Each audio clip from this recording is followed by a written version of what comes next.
Hi guys, for today, we are going to discuss the answer to the exercises that I have given you regarding valuation across the company's life cycle as well as the Black-Scholes-Merton model of option pricing. So let's begin. We have number 1, Pyu Incorporated is considering liquidating the business. Given the facts below, calculate the appropriate firm value. So the instruction is for you to not include commas in your answer. Example, when you write 1,000, do not include the comma after the 1. This is in the event that you will answer this or encounter this in the Blackboard examination. Okay, so all the items here are given to you. The expected free cash flows to the firm, constant growth rate, cost of capital, assets at book value, and assets at market value. Now, since this business is a liquidating concern, automatically we are going to look at the sum of the individual assets that that business possesses. So all we have to do will be to look at the assets market value. The overall assets of the firm, that's 32 million pesos. So that would be our answer. Again, if the company is already under liquidation, the total of all assets market value will be the basis for the valuation. Okay, next, number 2. Cab Air, a newly formed airline company, is expected to mature by year 5. By this time, it is expected to earn an EBITDA of 8 billion pesos. Cab Air is unlevered, that is, there is no debt. Currently, the cash balance is immaterial. There are 100 million shares outstanding. Other relevant data includes the following. So you have here the airline industry, EV to EBITDA for mature companies. Then the average EV to EBITDA for all publicly listed companies. And a certain 2 years to maturity. Airlines, EV to EBITDA. Then the appropriate discount rate for this case. Despite the fact that Cab Air is young, risks relating to liquidity and survivability is immaterial, and therefore we're not going to make any adjustments regarding such. Determine the estimated stock value after such adjustments. Round to the nearest peso, no centavos, no pesos sign. Do not round your solution. Okay, so this is a newly formed airline company and it is estimated that it will take 5 years to maturity. Before the company will be considered matured, it will have to wait for 5 years. So what we're going to do here is to use the EV to EBITDA of mature companies in the same industry. That's the best comparable, that's the best basis for our valuation. So same industry, but we're going to use mature companies. So to arrive at the enterprise value upon maturity, all we have to do is to multiply the EV by EBITDA of the average publicly listed company for an airline company. That's 5 times multiplied by the EBITDA by the time that Cab Air will be matured. That's 5 years from now. The enterprise value upon maturity, being matured means we are going to have stable growth. That would be 40 billion pesos. Again, that's 5 times 8 billion. That's 40 billion pesos. Now, considering that this will be the enterprise value upon maturity, what we have to do is to bring it back to now. And now, year 0, we are going to multiply this by the present value factor for 12%, 5 years. That's 0.56743. You have 40 billion pesos times 0.56743. 22 billion pesos, 697,200,000. Okay. So, the equity value will be the same considering that the cash balance is immaterial, there's no liability currently accrued by this company. As a result, we will arrive at the same equity value, that's 22,697,200,000. Then the stock value would be such divided by 100 million shares. We will have 227 pesos as our stock price estimate. So the answer is 227. Go to number 3. The following projected results pertain to show yourself a StarTech project under 3 different scenarios. So obviously this is going to entail the first Chicago method. Firms in the same industry are typically valued at 6 times EBITDA. So you have the 3 scenarios: best case, base case, and the worst case scenarios. The founders desire a return of 17% annually from this project before disposing it in 3 years. Show yourself has no debt and an immaterial cash balance. There are 1 million shares outstanding. Determine the estimated stock value rounded to the nearest peso, no centavos and no peso sign. So what we're going to do here is we're going to play the 3 scenarios. So what you see here is the best case scenario. You'll generate 3 million, 15 million, and 50 million.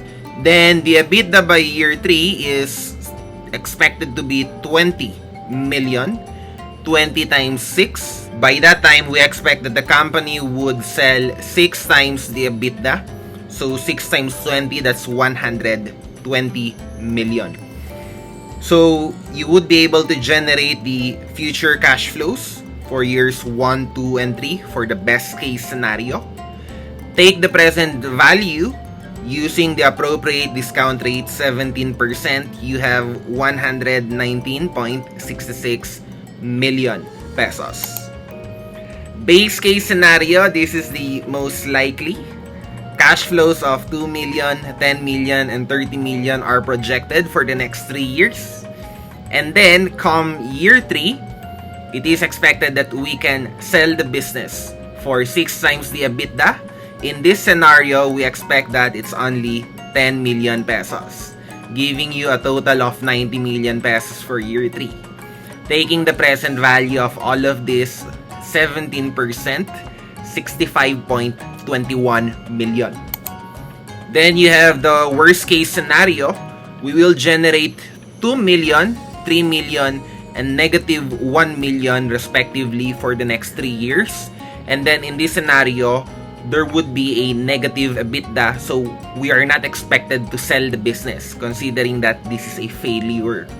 So just ignore the exit price. That would be a 0. So we would have 3.28 million pesos only in this scenario. Now, considering that the probability of occurrence for each of these scenarios is also given, all we have to do is to use an expected value approach. We take the weighted average of these values. So 119.66 million times 20%. 65.21 million times 70%, and 3.28 million times 10%. We have an enterprise value expected to be 69.91 million pesos. The equity value will be the same, 69.91 million pesos as well, considering the fact that there's no debt and an immaterial cash balance. There are 1 million shares outstanding. So we will have a stock value estimate of 69.91 pesos per share. In your final answer, you are instructed to round off to the nearest peso. That would be 70. The answer is 70. So we are now done with number 3. Again, we are to utilize the first Chicago method in cases like this. Number 4. The following figures were forecasted from Growy Company, a growth company. So free cash flows for the next 5 years are given and a different discount rate for each year. Every year that passes, the risk level goes down, so the required return also goes down as the years go by. After year 5, cash flows are expected to grow by 6% annually. Calculate the enterprise value of Growy Company today. round to the nearest million pesos. The 10,000 places must be 0. Apologies for this. The 100,000 place should also be 0. No peso sign as well. Do not include commas in your answer. So how are we going to arrive at this calculation? The value of any asset is the present value of the future cash flows is expected to generate. So all we have to do first is to calculate the terminal value. So in the screen, as you can see, the terminal value would be 1,802,000,000 pesos. This is calculated as 85 million times 1 plus 6%. That would be the year 6 cash flow, because we assume a constant growth rate by this time. So the year 6 cash flow would be 85 million times 1 plus 6%. Then divide it by 11% less 6% using the Gordon growth model. Using the Gordon growth model, we would have 1,802,000,000 pesos as our terminal value. This will be added to the year 5 cash flow, giving you plus 85, that's 1,887 million. Then, for each year, what we're going to do is to discount them back to year 0 using the discount rate for that year. So it is to be emphasized that for a growth company, the risk profile is decreasing as the time passes by, because of course the earlier the stage the company is in, the more uncertainty surrounding the company is present. As the company is growing, the risk levels will also go down because it becomes more certain. The cash flows tend to become more certain as the time goes by, as it approaches maturity, assuming it survives. Okay, so all we have to do is to take the present value of all of this. Then, okay, the present values are already calculated here. Just add them up. The enterprise value would be 1,257,260,000. So for your final answer, you just include 1,257,000,000. Okay? Please be conscious about the convention, because we will find it hard. It will be a very difficult task to go through your answers one by one to see whether you have arrived at the correct answer but used the wrong convention. Number 5. The following data are available for HST company. Assuming that, number 1, it will be run as it is. Number 2, it will be taken over by the best management team for the company. So, as it is, the given dividends next year, constant growth, cost of equity, WACC, and the probability of this to happen. Then, when it will be taken over by the best possible managers, the dividends will be higher, the growth rate will be higher, cost of equity will obviously be lower, same with WACC, it will be lower. There is a 30% chance of a takeover. What is the addition to stock value if there will be a change of management? All we have to do is to use the Gordon growth model before and after. So the current stock value would be 2.04 divided by 15% minus 3%. The current stock value would be 17 pesos. The value of the stock with the change of management, it will be 2.10 over 0.11 minus 0.04. Again, just using the Gordon growth model for dividends. That would give you 30 pesos. So the addition to the stock value if there will be a change of management would be 13. The answer is 13. Just type 13 in the text box. Okay. Next, number 6. This is related, but this time we have a different question. What is the true value of the stock based on this data? So, as it is, the value of the stock is 17 pesos. But considering that there is a 30% chance of a takeover, which is beneficial for the company, we may have an addition, taking into account the probability of that to happen. So there will be an addition of 13 pesos value for each stock, but there's only a 30% chance of happening, so that's 13 times 0.30. The sum of that would be 20.90. Another way to arrive at this is by using the expected value approach. There is a 70% chance that the takeover will not happen, so the stock price would be 17 pesos. Plus the 30 pesos with the 30% probability if the takeover will happen. Again, that would give you an expected intrinsic value of 20.90. So the answer is 20.90. You are asked to round off to the nearest centavo for this case. Okay, next, number 7.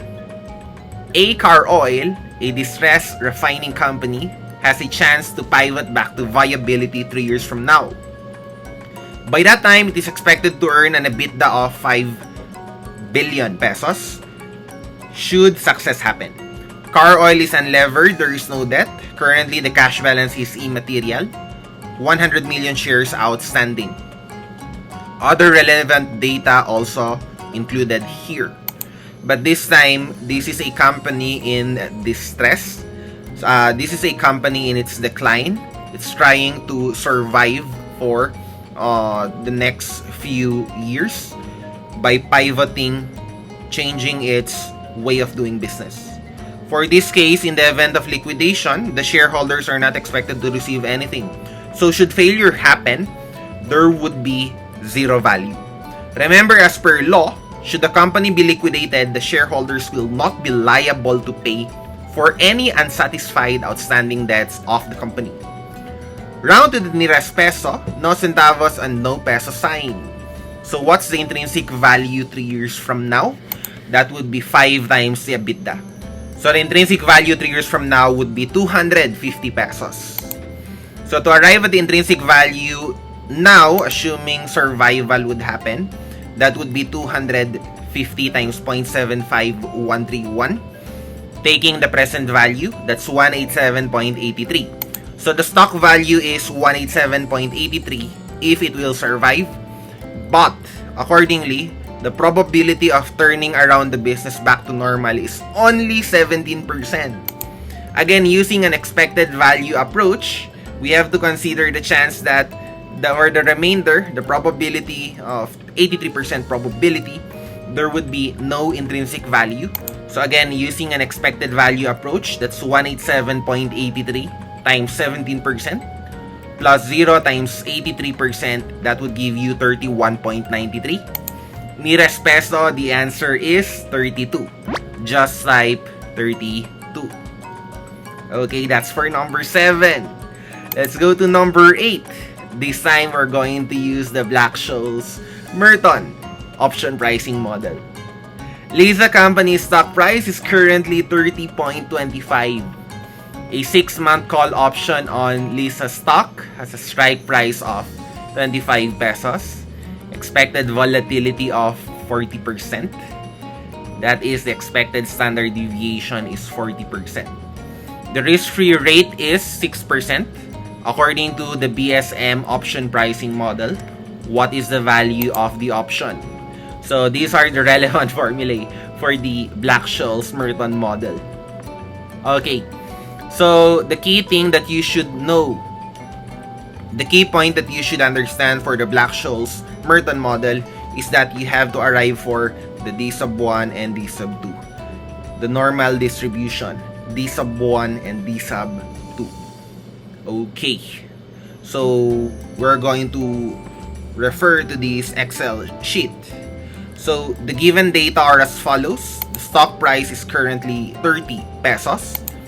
The time is 6 months or half a year. The exercise price is 25 pesos. Standard deviation is 40% and risk-free rate is 6%. Now we have to look for the N of the 1. So we have to use the following formula. We have to use the following formula here.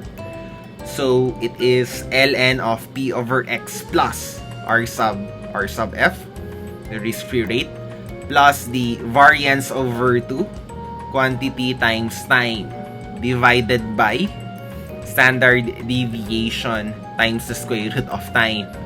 So this is a long process. Anyway, you may refer to this Excel formula for future reference. So that would give you 0.921432. Then d sub 2, it's simply d sub 1 minus standard deviation times the square root of time. That would give you 0.638589. Refer to your tables, to your z-score tables to arrive at these figures. Do not forget that it's impossible to have a negative value for an asset. So we have to block out the negative side of the normal distribution, the 0.5. So just add 0.5 to these figures. You have the following. D sub 1 is 0.8212. D sub 2, 0.7357. Using the Black-Scholes model, you have the value of the call option. This is price times n of D sub 1 minus x times the Euler's number to the power of negative r, rf, times time, times n d sub 2.